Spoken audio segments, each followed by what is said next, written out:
Hey, Okay. there we go. Are we rolling? Yeah. Nice. Okay. Abigail, welcome. Craig, thanks for having me. Thank you for coming. I really appreciate it. It's nice to have you here. I've been looking to get more agents on the podcast just because I found that like everyone's sort of like ideas of how they run their business is different, how they market is different. And I think it's really cool, like bringing agents together and you kind of, all these ideas start popping up and I don't know, we're like a very idea oriented bunch and like we're always looking for like new ideas and stuff. And so when we were shooting that video the other day, we were like talking about stuff and doing goofy pictures and video and stuff. And I was like, man, I need to get her on the podcast. And so I'm glad you came out. Well, thank you. Thank you very much. It is crazy. Everybody has a little bit of a different theory to what works in their little area. And it does. Once you hear one thing, it sparks another thought. Yeah. Have you, are you a big reader? Sometimes. It depends on the day. Yeah. I like listening Okay. to the books instead of reading them. Okay. Have you ever read Think and Grow Rich? No, I need to. It's a good one. It's a good one. A lot of the books, what is it that they said that we had at that last meeting was really good. I wrote them all down and I put them on Audible, but working through them slowly, one book at a time. Yeah. So in there, he talks about the principle of the mastermind, which is I think it's a good sized chapter, but I love it because he talks about what a mastermind actually is and how important it is to businesses and the ability to like grow and scale and become something more than just a single person like entity.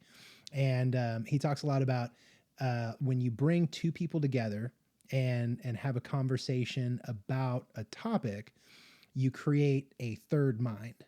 Or what he calls a mastermind. Yeah. So he says these two people or three people, when they come together and start these conversations, it literally creates these ideas that wouldn't have existed otherwise. And I'm fascinated by that fact. And so like when I get together with Bo or you know, Greg Ireton or whoever, like I'll think about that like in the middle of the conversation. I'm like, man, we're like, these ideas wouldn't have existed without us sitting here talking about them, you know? But that's good though. Yeah. If you put that almost in a picture form, you see like a little brain that's connected. Yeah. Like if we're sitting here, like I've got mine, you've got yours, and then up here we've got that third brain. Yeah. You know? It's actually a really cool book. You should read it. I won't bore everyone with it, but No, I'll have to you remind me after this. Yeah, I will. I will add that to my list. But there's another book that we've been talking about. Chris Voss. We've been talking about Never Split the Difference. That's a good one.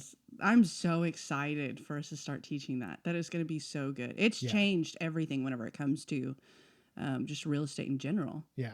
Well, and so for anyone that doesn't know, let's tell them what we're doing. So I'll let you tell them. Oh, okay. We are getting ready to teach a class about all of Chris Voss's techniques and methods and all of the things that he trained. And he has the book that he has written that we're basing it off of and his master classes as well. Yeah. And so I came to this having read and listened to the audiobook, and you came to it having like, you've, from what I understand, watched the master class like 24 times. Oh, and then some. It is literally like ingrained. I can almost predict like everything what he's going to say. It's like scripted in my mind. Yeah. It's good. And it's such good content. And I know you were starting to read the book. I loved the book because he goes into depth in all of these stories, and he opens it with this hostage negotiation crisis that happened in New York at a bank. I think it was, well, I don't want to misquote. I think it was back in like the early 90s. Yeah. And, you know, he just takes you through these circumstances and paints a picture of like how tense and stressful it was. And he does a great job of like painting the stakes. So you understand like what was on the line. And then it's cool just to hear like how he, you know, came to an argument or presented his argument to the person on the other side and went through the negotiation and all of the pieces in between, from like the rapport building and building that trust to like, how is the tone of your voice? Are you using the late night FM DJ voice? That was good. That was really good. It's so much easier for a man to do. Well, let's hear yours. No, I do not have a late night FM DJ voice. That's it right there. Congratulations. That was great. Oh no. But no, I'm pretty excited about that. So this class we're doing is negotiation, and I think we're going to try and come at it. We're going to teach the principles, but then we had the idea to do some role playing also, so that we can actually get these guys like in the weeds. And so we're going to do like what did we say? We're going to do a listing presentation. Mm-hmm. The commissions negotiation. Yes. I think all of that. It's just so crazy because I mean, I read the book as well, and my husband was the one who actually introduced me to it, and so reading through it takes so long to read through it. But not only that, I think the way that we're going to teach the class will allow for him to soak in more on one thing at a time, which will make a difference. Well, because originally we I guess we're just going to try and knock this all out in like one go, and which is a lot. Yeah, it's a lot. So we decided to break it down into, we haven't even really decided, like as many segments as it takes to get the point across. Yeah. And that'll give them too. I think what we talked with Bo the last time and said we would do kind of like one class a month. And that allows them to use the month to hone in on that specific thing that we're talking about, that specific skill. And then they can come back and add to it each time. Yeah.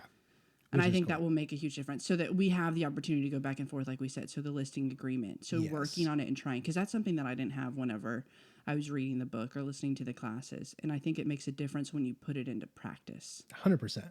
Yeah. And I think a lot of these folks, like in the office, will get benefit from it because I guess not a lot of people are familiar with negotiation, or those that are might have this like dirty connotation associated with it. Like it's a negative thing or a scary thing, or that it's confrontational. And I remember when we were talking last Tuesday, there was a quote that Chris had in the master class that said, the person on the other end of the negotiation isn't the, how did he phrase it? It's not the opposition, but it's the problem that's the opposition, and you've got to work with the other person to solve the problem. Yeah. And like, what a great way to look at it. I mean, whenever I thought about negotiation before reading the book, I thought of a car salesman. 100%. And I don't really, nothing against car salesmen. That's somebody else's profession. I understand that's what they've chosen and what they do. But I think we've all had a bad experience with a car salesman. No doubt. And that's always what I thought, trying to fight with a car salesman to get the price that you want. Yes. To get the car that you want in the middle of the day in a parking lot. Yeah. And he actually talks in the book about him buying like a Forerunner or something. And he talks about how he went. The red. Yes. Yeah. And I mean, it's a great example too. And I like that he uses that to like reel it into real life experience because everyone's bought a car. But that's one of the things that I talk about, like in my relationships over transactions. I talk a lot about how I think real estate sales is changing. And for agents that are in the business or coming into the business, I don't think this is a sales game like it was in, say, the 80s. You know, I think our role is shifting from a salesperson to more of an advisor, and being able to like provide these solutions for people, not so much sell them something. Right. I mean, we have, there's so many different marketing places for houses now. So now it's just an overwhelming fact. Like you have social media to use, but it's people come to you versus you having to hunt people down. Yes. You don't always have to go door knocking or make the cold calls, and you don't have the list anymore that nobody else had. Yeah. Now you have it on Zillow, you have it on realtors.com. And so it becomes this massive amount of information. And like you said, we're becoming advisors. We're having to filter through, okay, hey, this is good, this is bad information, whatever it is. Well, and yeah, to your point, these people are able to get access that they didn't have before to every listing on the market. So you can go to Zillow or Redfin or Trulia or Realtor or wherever, and you can see what's on the market. You can see what's pending. You can see what's being sold for sale by owner. I mean, you can see everything right there. So it's almost like, why do I need an agent? I've got the whole market right here in front of me. Well, and so when we start talking about real estate agents or being successful in a real estate profession, it you no longer have all of those cards. Like, oh, I have the inventory, I have the houses. Like that doesn't exist anymore. Now you need to have the skills and the knowledge to be able to advise these people through the process in as seamless a way as possible, and just make it a great transaction, that just goes Yeah. smoothly. And it takes a lot. Um, I mean, this is what we do every day. We look at the contracts, we know the ins and outs. And with the way that the market is right now, I mean, we've gotten creative. If you've looked at different offers that you've had on different houses, the appraisal gap wasn't a thing. Yeah. And we came up with the idea, realtors did. Yeah. And who knows what will be next with whatever market comes next. I mean, I can't predict the future. But it's important, like, as we go through those different like market trends and everything, and we pick up these little tips and tricks to help our clients get offers accepted or maximize the dollars on a sale or whatever it is. Like, I kind of sometimes I imagine I'm like Batman and I've got this tool belt and I'm just like going around collecting knowledge and like stuffing it in my tool belt so I can pull it out later and save people. Oh, yeah. I just came up with that. I have which one that I can help you with, which one fits your situation. Yeah. But appraisal gap and appraisal contingency is definitely one. And then have you done any seller leasebacks or like seller holdbacks? I have. Did it go well? It was complicated. Was it?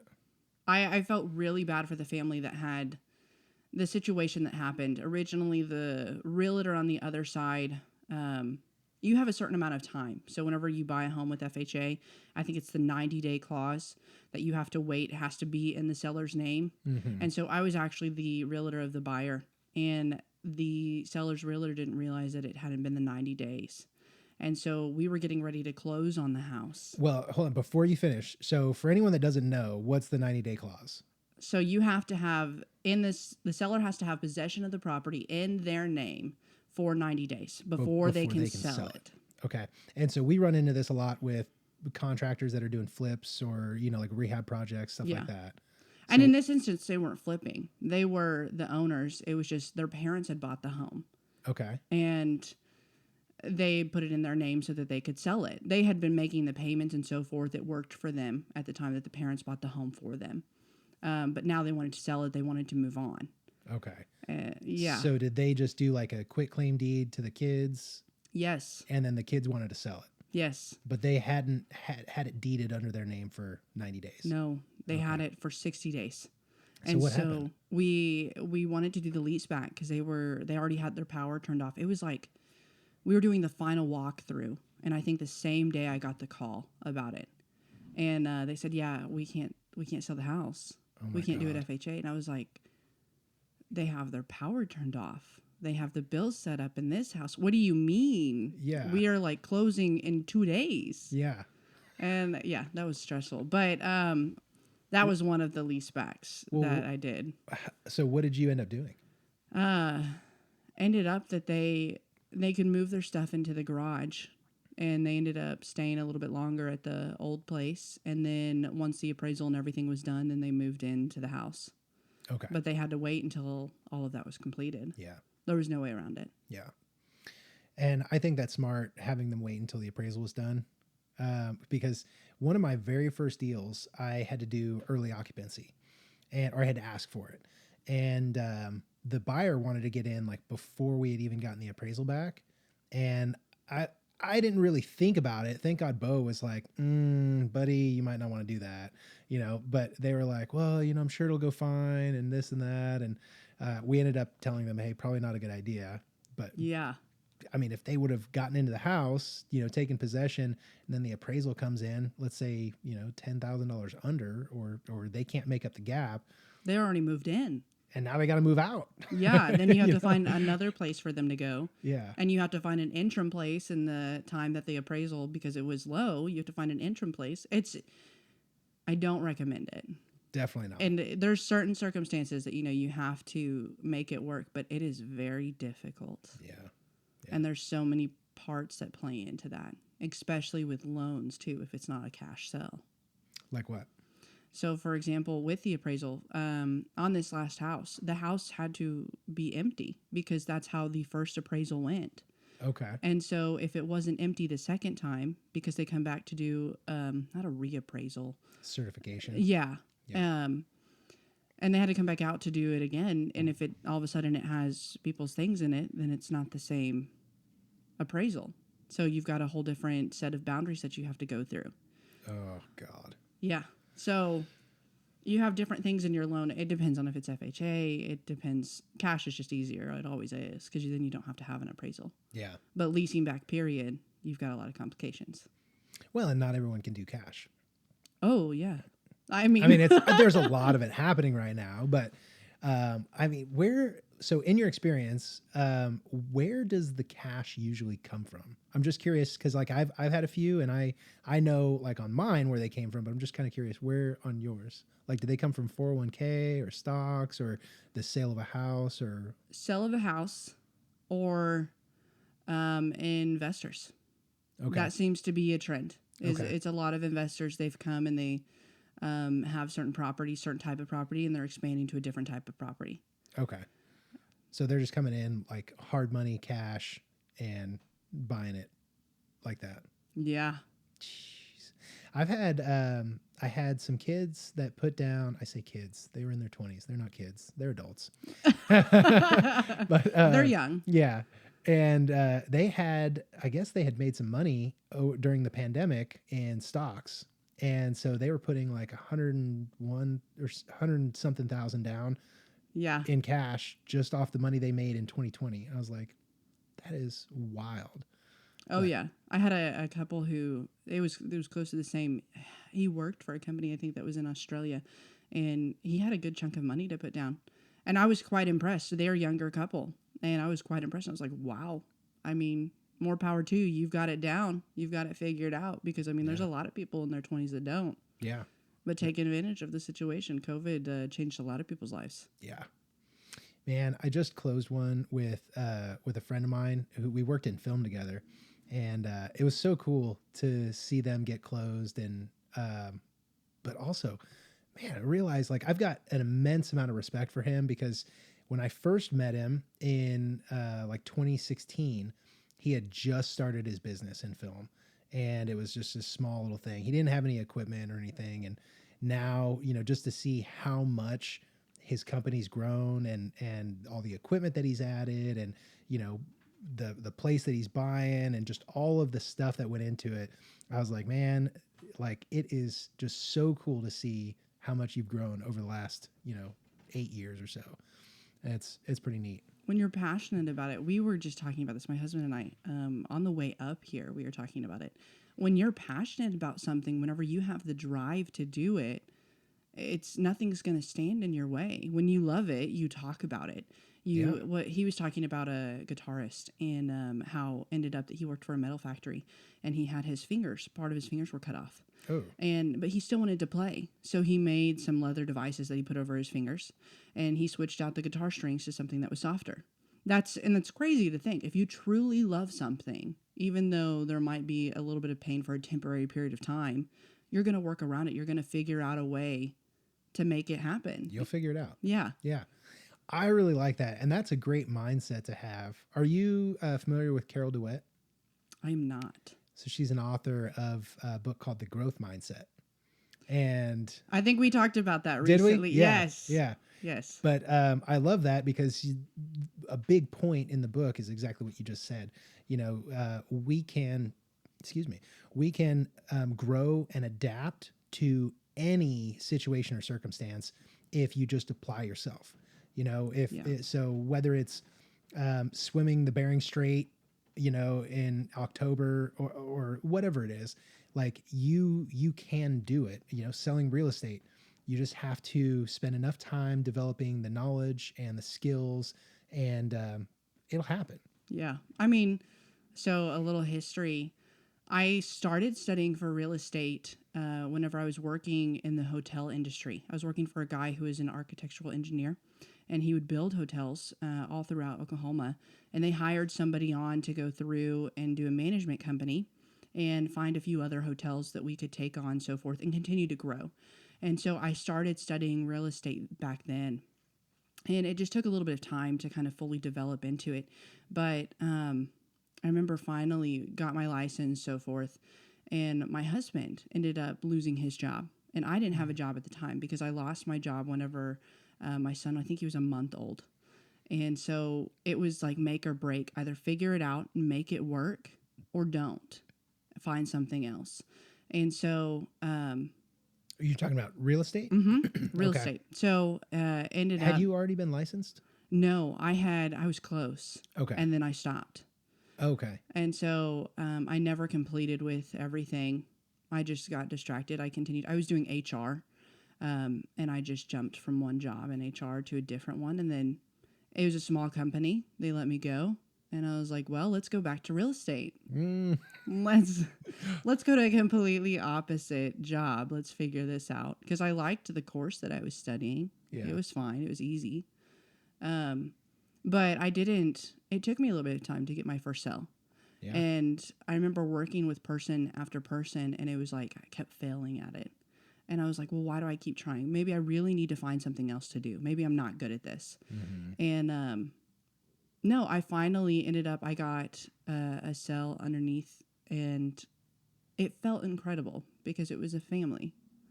And Oh, your first deal was with family? it was. Okay. And so they just, everything that they were hunting for and everything that they were looking for, it just made you feel good because it wasn't just, okay, yeah, I did get a paycheck in the end, but ended up that what they wanted, they got. Yeah. And they got it at the price that they wanted. They got it for their kids, everything. And so I was like, okay, I like this. I'm going to do this. Yeah. And it's all or nothing. And so I started going through, and that was it. You just changed your mindset. Yep. And it was like, okay, what's the worst thing that's going to happen if I ask somebody? They're going to say no. Yeah. Or what's the worst thing? I'm going to fall flat on my face. Okay, get back up, do it again, try something else. Or before you try something else, let's just keep trying that so that you can build the skill or hone the skill, refine it enough that you make that, conversation look effortless.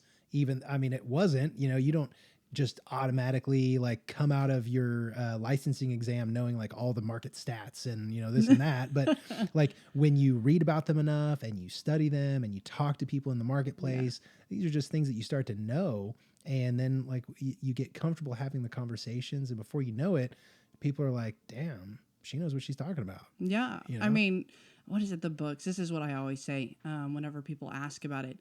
The books don't really tell you how to do business. No. They tell you about the background of certain things in real estate, so forth. And then your first course, your credit hours that you have to take for the first year, you learn a good amount. But where you really learn is where you get out and do it, where you start looking at the listing sites, you start studying what's on the market. Yep. It's when you do it. 100%. Yeah.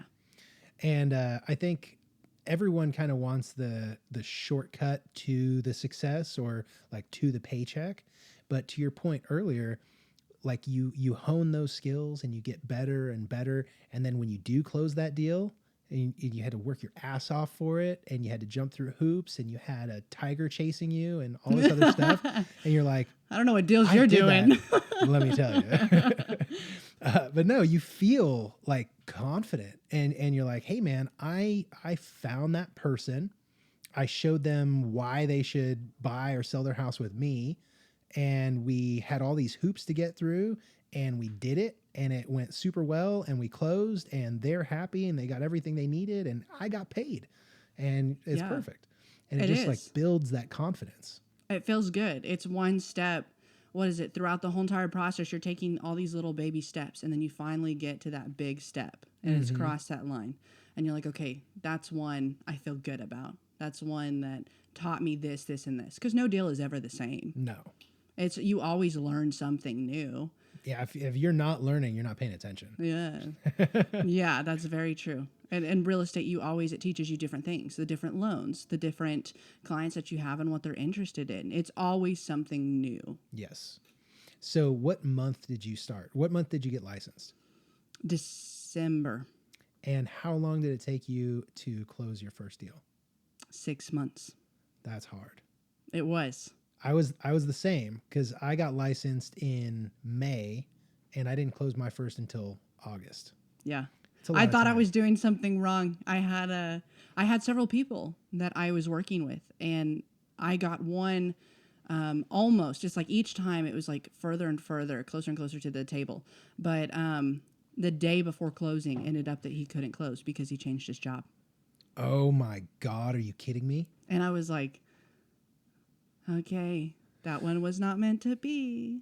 Walk away, try something else. Yeah, no, and I didn't. And it took me 6 months. I remember I came to Bo. I think everybody in real estate has had this heart to heart talk with their broker if their broker's good. And I was like, okay, I gotta make this work. Yeah. This is now at this point, I'm draining money. I'm not making anything back and covering the expenses. Yep. But then it happened. Yeah. And it was beautiful. Well, so I feel like, to your point, and I had this conversation with Bo too, there's this period of time following you getting licensed where there's nothing going on. And that's that point in time where you're like trying to get any sort of traction. You know, it's like flooring it on a gravel road, like you're just spinning your tires and you feel like nothing's happening. Eventually, like it'll catch and you'll start moving somewhere. But a lot of people, I think, like the failure rate in the real estate industry is 90% in your first year. Which is insane. So 10% of the people that come into real estate are going to make it, which like that, those numbers are crazy. And if you looked at that and said, oh, hey, I've got a 9 or 10% chance of making it, like you wouldn't even try. Right. Yeah. They tell you that after you've got your license. Yeah. Yeah. But I feel like so many of those people fall out in that 6-month period where you don't have any paycheck and you're spending money and putting gas in your car so you can go to showings and do this and do that. And, you know, you're like at open houses screaming like, someone please, just anyone, please do something. Yeah. Yeah. Use me. I promise I'll be helpful. But then you kind of hit this point where you realize like, okay, I've got something to contribute. Like I've got something to give to these people that are looking to sell or buy. And you start to realize what skills you have and you get a little more confident, you know how to market yourself. And then you get a few deals closed and it's like, okay, now I'm like putting some food on the table and I can put gas in my car. And so now you're a little more relaxed. And that's when I think things really take off. Yes. Because now you don't smell like you need a paycheck. Yes. You know? You don't smell like desperation. Exactly. At the open houses or with the new clients, whatever it is. Yes. Yeah. And that's when it does. You Yeah. just rocket shit off and all of a sudden it's just like you have all of these people that come to you. Yeah. And you're like, I do know something. Yeah. I'm smart. Yeah. And like, I'm not just trying to convince myself anymore in the mirror. No, I am smart. Yeah, exactly. Yeah. Do you do mirror work? I do not. Okay. I'll do like the affirmations and stuff. I do Yeah. believe that those work. I believe that it 100%. changes your mindset. Yeah. What do you, if I could ask, I know it's a personal question, but what do you like, what kind of affirmations? And you can say, I don't want to talk about it. It's fine. I'll tell you. So I do a lot of like mindset stuff. And most of like the stuff I tell myself is I can do that. Like I can do that. Yeah. And I had a very hard time for a while. Like when I was younger, I struggled with like self-esteem issues and just I would see people that were like massively successful and I wanted that. Like I wanted to have some success. I wanted, you know, to have a great career, something I enjoyed doing. But I just didn't think I could do it. And so a big part of like what I had to overcome was telling myself that I can do those things too. Like anything that anyone else is doing, I can do that. I just need to find out how, you know, Yeah. I need to bridge the gap between where I am and where I want to go. Yeah. And I think it's that mindset.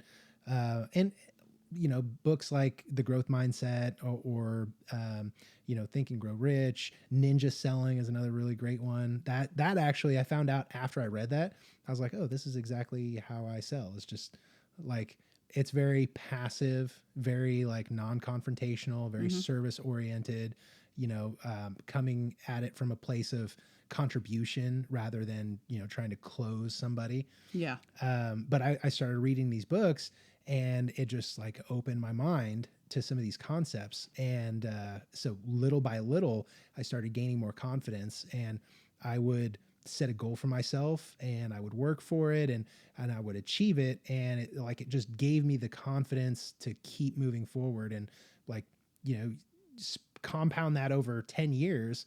And then you're like, I can fucking do anything. Yeah. Like, like whatever I Bring want it to do. on. Yeah. Yeah. Nothing's going to stop me. Oh yeah. No, but that is, I think, so whenever I started real estate, we had never bought a home.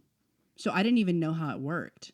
And I was like, okay, I want to be a top agent. I want to be somebody who is very successful in real estate. I want to be that 10%, but not only that 10%, I want to make it to the top 5%. There you go. So how do I do that?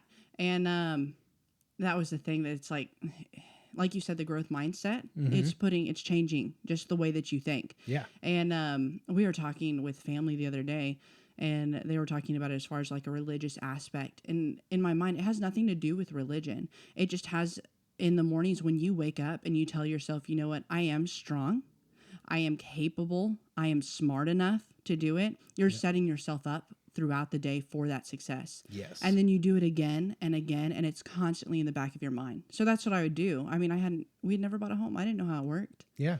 And that was maybe a stupid question to ask. I was like, yeah, I can be a realtor and I've never bought a home. That's okay. And I was like, but you know what? I can figure it out. Yeah. And I think when you're first getting into it, the most important part is understanding like how the transaction works and getting to a point where you can actually articulate it to someone in a way that it makes sense.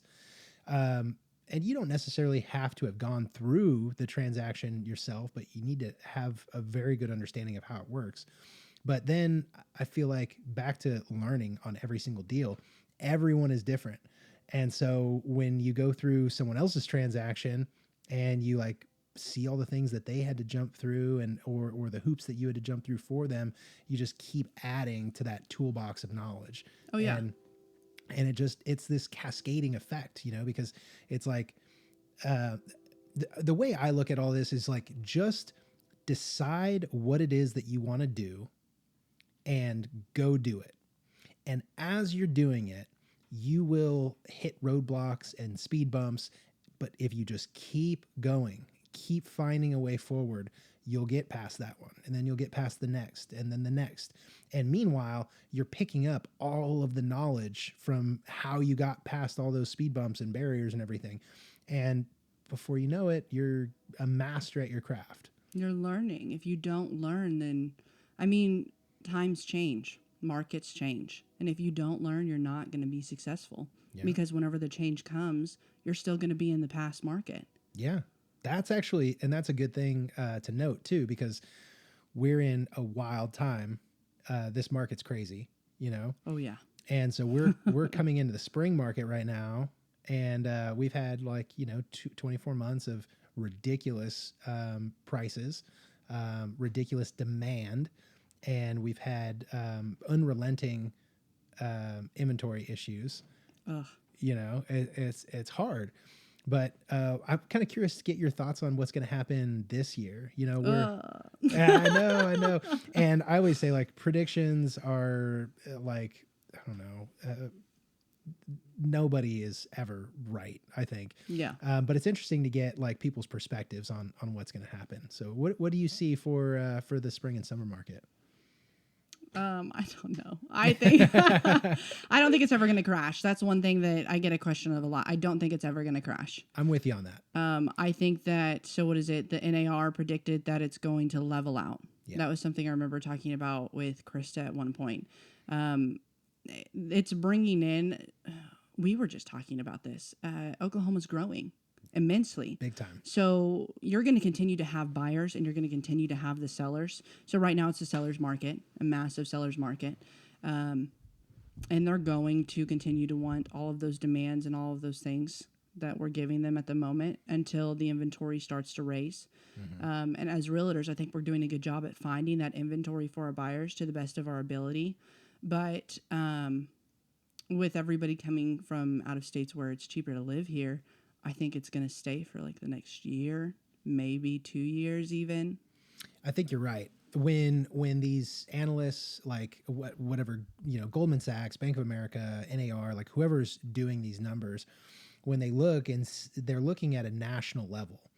But we know like the national numbers are influenced significantly by these major markets, like San Francisco, New York, Florida, all these places.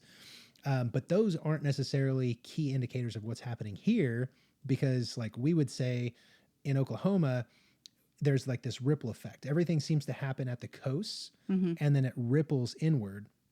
And we're kind of insulated because by the time the ripples get to us, they've died down a little bit. Yeah. And so we don't have those huge impacts that you would see in like Los Angeles County or San Bernardino County, California, or wherever you're looking. And so I think in that way, it's nice that we're in Oklahoma. But you just brought up an interesting idea that hadn't even really crossed my mind, is that these people that are selling in those markets are still going to look at Oklahoma as being a lower cost of living. And so they're still going to be moving here even after our prices have risen 22%. Oh yeah, because Oklahoma's cheap. I mean, Yeah. if you look you see those videos all the time of what 400, 500,000 can get you in other states, and then you look in Oklahoma and you've got a mansion. Yeah. I mean, why not? If you can still work from somewhere else, because COVID made everything go online anyways and business function better. So why not move to Oklahoma and have a mansion? There you go. It's cheaper. Yeah. I hear a lot of people wanting to get land, Yeah. like out of state clients. Oh yeah. That's their thing. They always want like 10 acres or 5 acres, and I'm like, really? Do you want that much? Do you know how much that is? Yeah, and then they see it. I remember I took these one folks out. They came out from California, and I took them out to look at 20 acres out by Jones, and they had like this dream in their mind about like having a little farmstead and all this beautiful acreage and this and that. And we went out there, and they were like, "So this is a lot of work." Yeah, that's You're like, "Yeah, buddy, that's a lot of work." now you realize, wait a second, maybe we don't want to do this. Maybe Yeah. we want like 2 to 3 acres. Which is still a lot of land. It is. It is. But hey, I mean, whenever you don't have your neighbor, it depends on where they're coming from. Their neighbor may be right on top of them. That's true. And a little bit of space, it sounds good. Yeah. Well, and that's another thing, is we do have more space out here. Like one thing that I was surprised by is how many houses are on like decent sized lots, like quarter acre lots or half acre lots. And that's a good bit of land there too. It just gets you spread out from the neighbors enough that, you're not looking out the window while you're showering at your neighbor who's also showering, Yeah. kind of thing. So If you look, we like to go to Texas a lot, and I like to pay attention to the Texas market because I feel like it impacts us here too. yeah, But they have no backyards. None. They have nothing in between them. It's just almost like, okay, here's 2 feet. Let's build the next house. I go through some of the neighborhoods in like Northwest OKC, and it blows my mind to see like how close some of those are put together, and they're big neighborhoods, and they're plumb full of people, and so you're like, well, I mean, they must be nice houses or something. They're right on top of each other. It and I works guess for someone. It does. It does. I think there's some people that are perfectly fine having the tight community and the cookie cutter, McMansion kind of thing going on, but Yeah. I'm dealing a lot with people that want a little bit of land or some acreage. I think that's a big thing right now. The space. Yeah. I mean, you can't make land anymore. No, You have it or you don't. there are a lot of people saying that. Like Yeah. I just heard a guy saying the other day, they ain't making no more land. They And I'm are. like, no, they stopped that a long time ago. Yeah. You can't get that anymore. So you buy the land, and I agree with it. I think that I like the idea of space, and I like the idea of being able to do kind of whatever with land. Yeah. That's just my personal opinion, but I think I've spent enough time in Oklahoma that it's rubbed off on me. There you go. Where are you from originally? Born in Texas, Okay. Where at? El Paso, Texas. El Paso. Okay. Yeah. I Very haven't been nice. back in a while, but I've heard that it has grown. Has it? Mm-hmm. So I spent a lot of time growing up in like the Las Vegas area, Okay. and seeing the way that like the suburbs around Las Vegas have blown up is just, it's like stunning, because I feel like I was still there and seeing things come up. I remember like dirt lots on major roads, like where they were putting in businesses. I remember those businesses were just being built and stuff. And now like you look at, I mean, it's packed. It's Yeah. packed. And it's just wild to see like the development.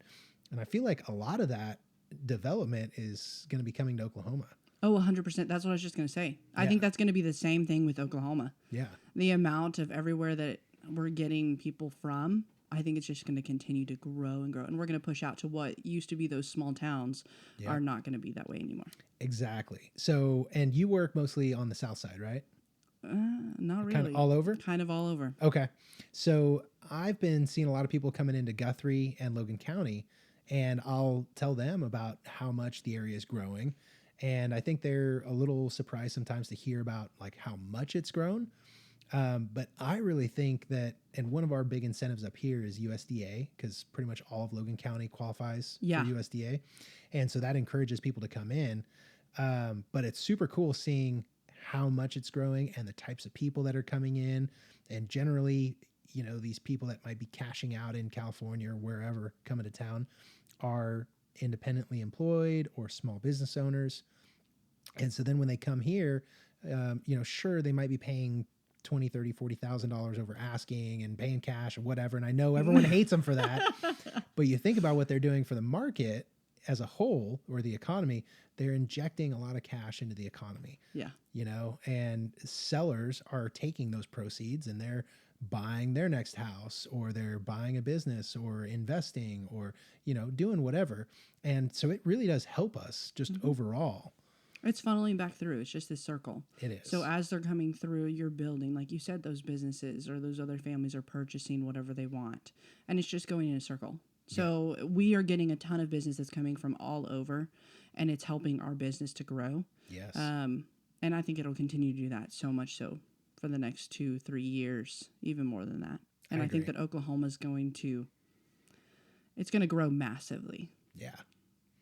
And so back to our predictions for 2022, I agree with you. I don't think that the demand is going to let up. I think the buyer demand will be there. Despite like interest rates rising and all of that, I think the buyers will still be in the marketplace. I think there's going to be less price increases or home values increasing. Okay. I think because what we've seen like low 20% growth over the last 2 years. Yeah. I think this year is going to be much lower, like probably closer to like 5%, which I think is a good thing. I think so too. And mean, you have like the lenders that are talking about, they have a ton of pre-approvals. The buyers are all there. Yes, 100%. And the houses are just, the market's just low inventory. Yes. So I think it will. I think it'll start to level out. Yeah. But I think you have the renters as well. So the rental rates are going up, and I can't remember the exact percentage of what it was going up. I just looked at this like a week ago too. But it's crazy. I mean, you could get into a part of town that's not super fantastic and you're still paying $1,300 for a 2-bedroom house, 1 bath. Yep. And so I think that those people are going to still push through the interest rates that's rising because they realize that they're going to be paying that amount on a home that they own versus renting, and that's more value and equity to them. Yeah. Well, and I think there are probably a lot of people that are in the rental market that are wanting to buy. It's just a matter of finding the right home. And, you know, what I'm hearing from sellers is like, yeah, I want to sell, but where am I going to go? Yeah. And so I've been trying to, when I'm in these conversations, I try and educate them on like seller holdbacks or, you know, lease back. Or, you know, writing something into the contract like, hey, if we list it, when we start getting offers, we'll start vetting them by their willingness to work with us on a holdback or a lease back. And like what I did on the house I'm selling in Cushing is we got an offer on that back in November. It was like the first or second week of November. Okay. And the seller, you know, with it getting into winter, and she's got a handicapped son. She didn't want to be forced to move like in those cold months. Yeah. And it just so happened that the buyer was in a position where he has family out of state, and because of the things they have going on, he needed to wait just a little bit to close. And so we're actually just now closing. But Wow. yeah, November of last year. yes, Oh my gosh. yes. But you know what? And it wasn't a negative thing at all. Like it worked No. out for the buyer, worked out for the seller. It was perfect circumstances. Neither had a problem waiting. In fact, it worked out better for everyone. Yeah. And so, but things like that happen, and I think a lot of agents, maybe I can't speak for everyone, but they are maybe they just assume that the sellers want to close now and get cash now. Everyone wants a fast close. But I think that some people need to kind of take a step back and accept the fact that inventory is low. And sure, the sellers are excited about cashing out on their equity, but they maybe don't want to close in 14 days. Like Yeah. maybe they want 60, It's every situation is different, like you said. That's fantastic that it worked out for them that way. Yes. But I agree. That's something that I always put for my buyers whenever, because you go through several homes. There's almost no way around it right now because everybody's fighting for whatever house is on it. It depends on what price range you're into. But I tell them all the time, okay, do you have the flexibility with time? So if that's the case, we put that in the email whenever we send the offer over. Okay, hey, we can close in 30 days. We can close in 60 days. Our maximum is this. Tell us what works for you. Yeah. So it both win-win situation on either side. That's good. So do you feel like you have a pretty good success rate getting offers accepted? Yeah. Like in this market? Because it's hard right now.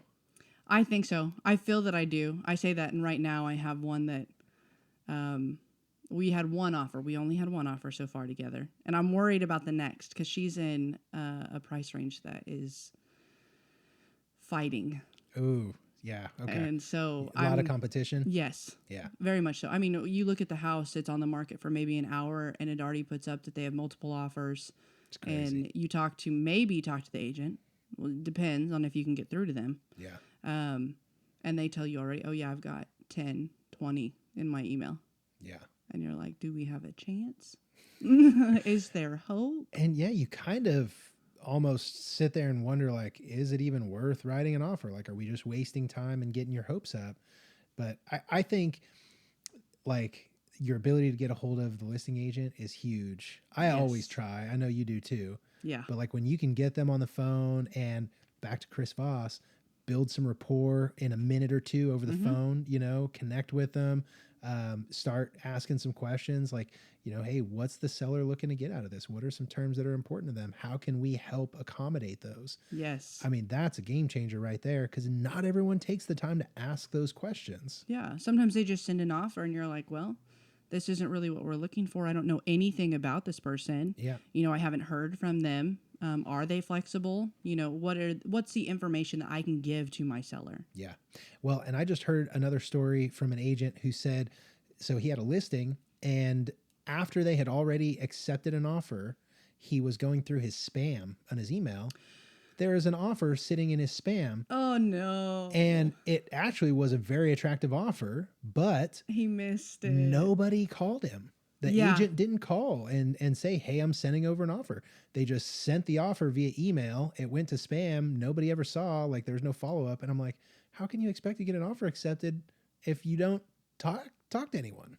Yeah. No, I had out of nowhere, we have a land listed right now and it's out in Washington, Oklahoma. And I had a realtor. I knew they went out to take a look at the land, but I didn't know they were interested. And then all of a sudden I get this text message. I'm like, and she said, hey, we sent an offer. And I was like, oh, okay, I'll take a look. I'm driving, but I'm not in front of a computer, but I'll look. Yeah. I got really excited. I was so confused. Like no phone call or anything. Yeah, just, nothing. Hey, here's an offer. Yeah. I was like, okay, I think you got either you're really good at researching or they didn't care. Yeah. So do you, are you starting to, do you work with buyers mostly? It's kind of like bread and butter, everything. Yeah, I'm about 50-50. Okay. I'm branching out more into the commercial right now. Okay. Very nice. So that's between you and me. That's something I'm working on too. Yeah. Oh shit. No, well, I mean, not anymore. No. You can edit that out, right? No, commercials pretty cool. And actually we've got some market stats I got from because I just sold a commercial listing, and I was talking to the appraiser. I got some really good information. But in 2021, this appraiser that came out said in 2021 he had averaged 160 commercial appraisals a month, which blows my mind. But it also tells me, and it backs up the stat, that there were more commercial sales in Oklahoma last year than ever before. I mean, to put that in perspective for people that listen to this, a home, you look at maybe, I mean, any size, 900 square feet to 2,000, 3,000 square feet. Commercial properties can be 5,000, 10,000. It just depends on the type. And if he's doing 100 and 60, it's a lot. that is a lot of work to be doing for an appraiser. Yeah. That is and impressive. it sounded like he had a big team. He said he's got, he was the president of the company, but he said he's got a group that handles like strip malls. They do gas stations. He did like warehouses and stuff. And so he's got these different teams that'll do all the field research, and then they've got a team in the office. So they'll do the field research, send the file back to the office, and then the office will investigate. But I was like, man, that's either way you cut it. 160 appraisals a month is a lot. Yeah, it is, and especially commercial. Yeah. But I say that to say that commercial real estate in Oklahoma is booming. And I think, again, this goes back to all of the people that are moving here from out of state. Lower cost of living. We've got lower taxes than a lot of our neighboring states. And with lower land prices, these businesses or business owners are coming in and they're, starting up their business in Oklahoma, or they're expanding into Oklahoma. And that's only going to send commercial real estate, skyrocketing as well. So yeah, like you said, it's just a circle. They come in and they funnel the money in and they start the business cheaper cost, but it stays in Oklahoma. Yeah. So, I mean, we're not an expensive state. No, not by any means. And we're pretty accepting. We're pretty friendly. So it's not hard. Most of them. Yeah. Most of us. It's not hard to start the business. It's not hard to move here and feel comfortable. Yeah. So before we got caught up on the commercial tangent, but I was going to ask, going forward, what if you were going to be growing your buyer business or your listing business? I was just kind of curious, but it sounds like you're going after commercial listings. Both. I have commercial buyers right now. Really? Yes. Okay. So preferably, I'd like to grow into more of the commercial listings, but I mean, I feel pretty comfortable in both sellers and buyers because I've had a good amount of both. Whenever it comes to residential real estate. And so I like to continue to grow and I like to continue to learn. And I think the best way to do that is commercial. And commercial is a little bit, it's different. It's old school. Yeah. You don't have all of the listing information on Zillow or all these other websites for them. You have to go and find it. And it's about the connections that you make. Yes. And so it's a little bit of a different challenge that I'd like to master and be more comfortable in, because the same people that you're selling homes to and selling homes for, they have businesses that are growing. And they're expanding. And so they come to you and they ask you about that perspective of it. I want to be able to give them the best information possible, not just in residential, but commercial. Yeah. So you'd be like a dual agent kind of thing, doing commercial and residential. Yeah. I mean, I don't want to stay in one area. I'd like to ultimately grow a team and have something. So like that appraiser's doing, have little areas, which is something I'm working on. But yeah, I mean, I think that it's, if I can ask, how would you structure that? What do you mean? So like the team, have a buyer's agent, have a seller's agent. Okay. And then have the same with commercial as well. Yeah. So split it up in the sense of where's their area and their expertise that they feel the most comfortable with the team that you're working with. Okay. The people that are on it, and go from there. So have the people, because I mean, you have the buyers doing all the showings, writing all the contracts, so forth. Which is enough of a job on its own and a massive amount of information because it's constantly changing with the market. Yes. That's a good area to start for somebody. Definitely. And then to grow that into having a seller's agent, and then commercial, same side. Yeah. I like it. I'm doing something similar. I think my first hire will end up being an assistant. Yeah. But I'm looking for someone that could sort of also act as an ISA or inside sales agent. Oh, okay. So, and my idea there is like to really it's time, right? Like we need to leverage something so that we can get more time back because this business sucks up a lot of time. It does. So in my mind, I think, well, if I can hire an assistant who could also be dual purpose and act as an ISA, and I can train them in sort of my business philosophies, give them, my scripts and, here are my talking points, Hmm. and then I can put them on the phones and put them in charge of marketing and doing, talking to people on social media and all this, then I can have a full-time person basically bringing business in, and then I can, take that, put my spin on it, and follow through on the transaction and everything. Yeah. I So think that's that's a beautiful process. yeah. And eventually, like, I feel like it would grow to the point where, hey, you've got to leverage, like you're saying, buyer's agents, sellers agents, and all this. But Yeah. I'm thinking like that'd probably be my first step would be an assistant that could also do ISA stuff. Yeah. Yeah. I don't know. I mean, my whole thing is like social media is something that you can use, and Yes. it's a way to reach and just give information, period. And whenever you provide that information and it's trustworthy information, it's backed. That's what I feel like is kind of like my assistant. It takes care of things for me. I put something up. It would be nice to have somebody to do that for me. Oh yeah, for sure. But once you put that stuff up, then everybody else looks at the content and they're going to decide whether or not it's trustworthy or not. But it's managing the influx of people. Yes, exactly. Because I feel like real estate is very much an outbound prospecting game. Like you can't stop looking for business. Yeah. Like you just that funnel has to continually be moving. And so in my mind, well, like I don't have the time to do it all the time. So if I can put someone else in there, then I can focus on the other things. Yeah. That's very true. Because I mean, you can wake up easily. There's sometimes I try to do better about this. I'm typically up about 6:30 in the morning, but there's times that I get up at 5 and I can work from 5 and I can work to 10 p.m.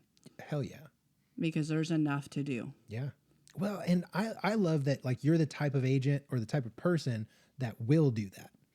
There are some people that are like, hey, 6 o'clock, that's like a line in the sand. I'm clocking out. Yeah. Or like, oh, I'm sorry, I don't work weekends. And it's like, okay, so you're a real Ugh. estate agent that works Monday through Friday, 9 to 5.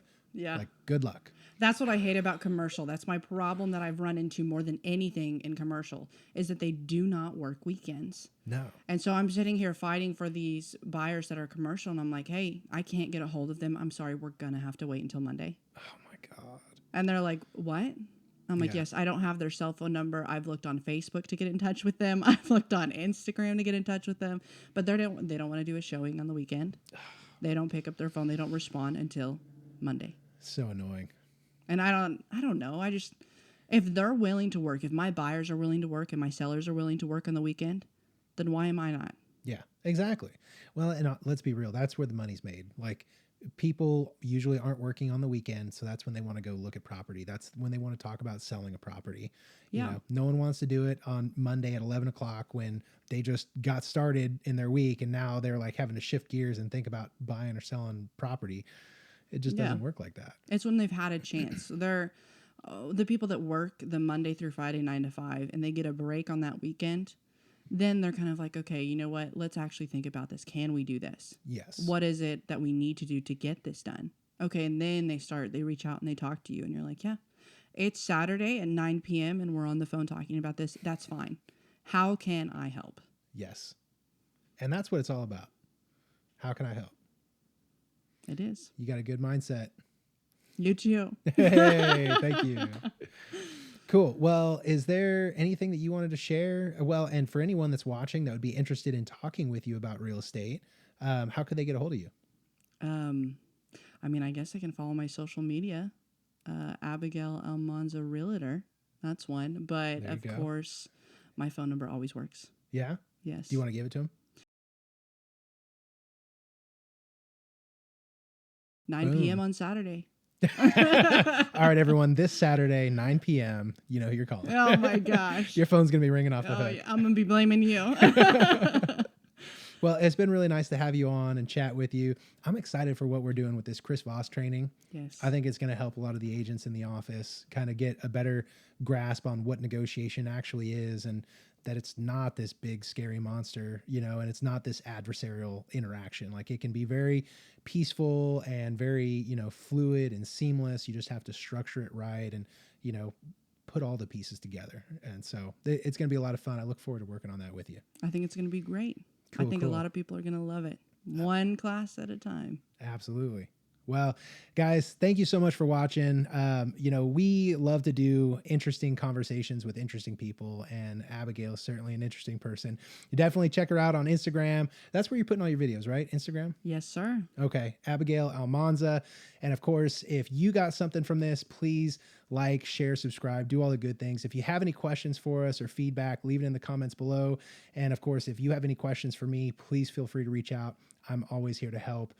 My name's Craig Kiriokos. This is the KIRIO House. That's Abigail Almanza. And we're so glad you tuned in. Thanks, guys. We'll catch you on the next one. Boom. Awesome. All right.